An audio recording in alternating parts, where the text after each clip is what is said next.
మా ప్రభుత్వం అమలు చేస్తూ ఉన్న గతంలో అమలు చేస్తూ ఉన్న పథకాలు పిల్లల చదువులకు అవసరమైన పిల్లల చదువులను ప్రోత్సహిస్తూ ఆ తల్లులను ప్రోత్సహిస్తూ ఆ పిల్లల చదువుల కోసం ఆ తల్లుల కోసం ఇస్తూ ఉన్న అమ్మఒడి, పాయే, రైతన్నలకు తోడుగా నిలబడే రైతు భరోసా పథకం, పాయే, వసతి దీవెన, పాయే,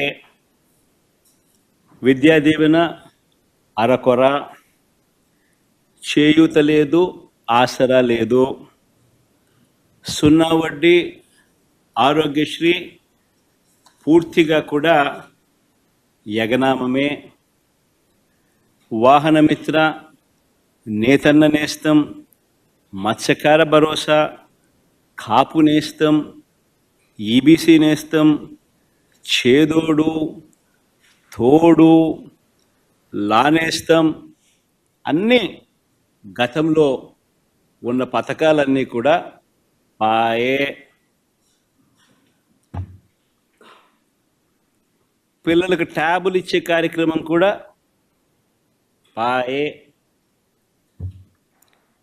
మరి నేను అడుగుతా ఉన్నా, 1,45,000 కోట్ల రూపాయల అప్పులు